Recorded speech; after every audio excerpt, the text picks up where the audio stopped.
এবারের বিশ্বকাপ কি তবে লাল কার্ডের বিশ্বকাপ হতে যাচ্ছে? মেক্সিকো আর দক্ষিণ আফ্রিকার মধ্যে হওয়া এবারের আসরের প্রথম ম্যাচেই দুই দলের খেলোয়াড় মিলিয়ে দেখেছেন তিনটি লাল কার্ড। তবে কি পুরো আসর জুড়েই এভাবে রেফারির কার্ডের ভয়ে তটস্থ হয়ে থাকতে হবে মাঠে নামা ২২ জন খেলোয়াড়কে? ২০১৮ সালের রাশিয়া বিশ্বকাপ কিংবা ২০২২ সালের সর্বশেষ কাতার বিশ্বকাপের পুরো আসর মিলে মাত্র ৪ বার করে দেখা গিয়েছিল রেফারিদের লাল কার্ড বের করতে। সেখানে এবার প্রথম দিনেই রেফারি উইলটন সাম্পাইও দেখালেন কার্ডের ছড়াছড়ি।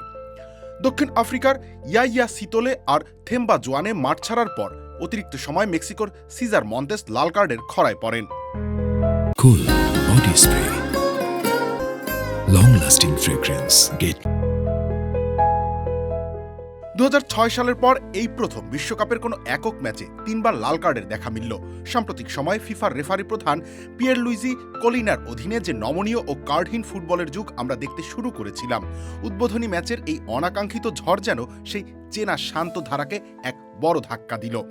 ম্যাচের প্রথম লাল কার্ডটি ছিল পুরোপুরি অবধারিত, যেখানে গোল করার স্পষ্ট সুযোগ নষ্ট করায় সিতোলে বহিষ্কার হন।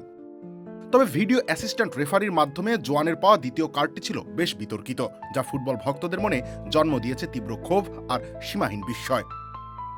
অনেকেই ভাবছেন, তবে কি এবার মাঠের ডার্ক আর্টস বন্ধ করতে রেফারিদের কঠোর নির্দেশ দেওয়া?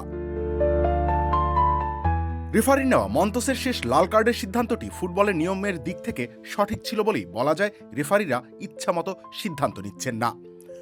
১০৪ ম্যাচের এই বিশ্বকাপের মঞ্চে প্রথম ম্যাচটি হয়তো কেবল একটা ব্যতিক্রমী পরিসংখ্যানের উদাহরণ হয়েই থাকবে। তাই রেফারিদের নিয়ে এখনই আতঙ্কিত না হয়ে ফুটবলারদের খেলে যেতে হবে নিজেদের চেনা ছন্দে আর নিয়মের গণ্ডির মধ্য থেকে।